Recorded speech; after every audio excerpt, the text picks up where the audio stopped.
त्यांनी घेतलेले राष्ट्रहिताचे निर्णय हे काही विशिष्ट लोकांना आवडले नाही, हे कुठेतरी थांबायला हवं, असं वक्तव्य डॉक्टर सुभाष भामरे यांनी केलं आहे. धुळे लोकसभा मतदारसंघातून आपण दुसऱ्यांदा निवडणूक लढवली, पक्षाने टाकलेला विश्वास सार्थ ठरण्याचा प्रयत्न केला, तसेच कार्यकर्त्यांनी प्रचंड मेहनत देखील घेतली, मात्र माझा पराभव झाला. धुळे लोकसभा मतदारसंघातील 6 पैकी 5 विधानसभा मतदारसंघातून आम्हाला प्रचंड मताधिक्य मिळाले, मात्र एकाच विधानसभा मतदारसंघातून मतदान मिळाले नाही. प्रधानमंत्री नरेंद्र मोदी यांनी राष्ट्रहितासाठी घेतलेले निर्णय काही विशिष्ट समाजाच्या लोकांना आवडलेले नाहीत. कलम 370, 3 तलाक रद्द करणे यासारखे घेतलेले निर्णय हे चुकीचे होते का, असा प्रश्न त्यांनी उपस्थित केला आहे.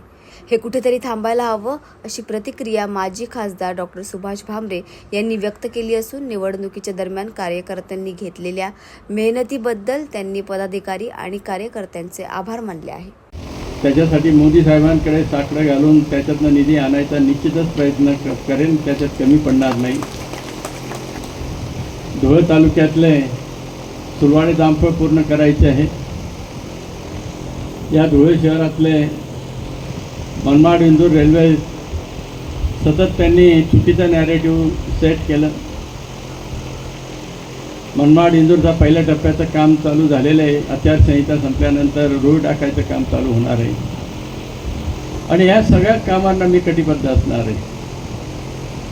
आज आपल्याला सगळ्यांना याच्यासाठीच बोलवलं आहे की तुम्ही सगळ्यांनी जी मेहनत घेतली, प्रामाणिकपणे कसल्या अपेक्षा न करता रात्रंदिवस काम केलं, घराच्या कामांकडे लक्ष दिलं नाही.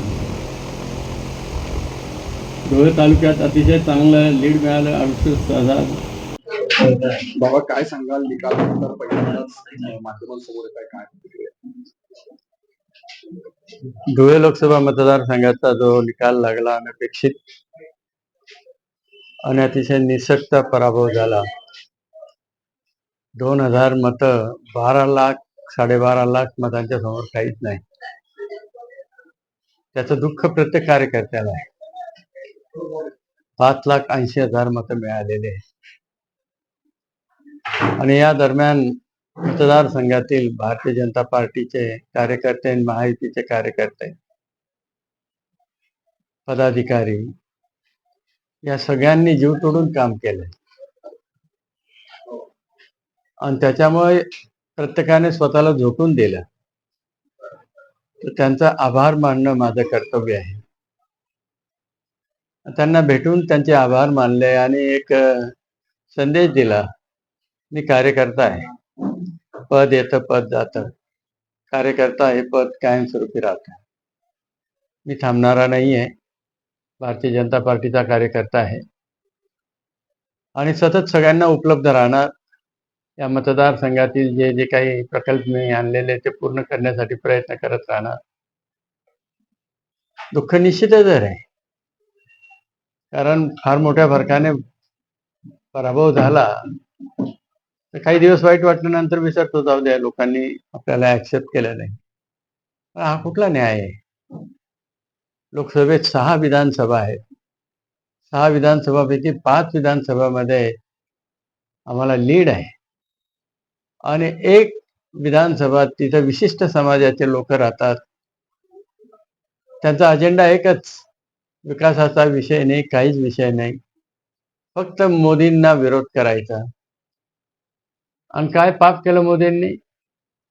राष्ट्रहिताचा निर्णय घेतले, 370 सारखं कलम हटवलं, मुस्लिम महिलांना त्रास होणारा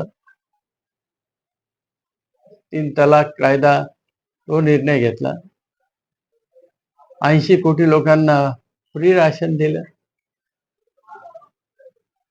आणि म्हणून देशहिताचे निर्णय घेताना या लोकांना देशहिताचे निर्णय आवडत नाही, अशा पद्धतीचं वातावरण निर्माण झालं. आणि म्हणून मी विचारण्याची इच्छा होते, लोकशाहीमध्ये 5 विधानसभा आम्हाला मॅन्डेट देतात, 5 विधानसभामध्ये आम्हाला लीड आहे आणि एक विधानसभा विशिष्ट समाजाचे लोक, त्यांच्या पुढे एक विशिष्ट उद्देश असतो आणि म्हणून मोदी नको. हे कुठेतरी बदलायला पाहिजे. पण तरी सुद्धा आमच्या कार्यकर्त्यांनी फार मेहनत घेतली म्हणून 5 विधानसभामध्ये मताधिक्य आहे. सगळ्यांनी अध्यक्ष असतील, पदाधिकारी असतील, कार्यकर्ते कोणाकोणाचं नाव घेऊ, सगळ्यांचंच नाव घेऊ. आणि म्हणून मनापासून त्यांचे आभार आणि ऋण व्यक्त करण्यासाठी मी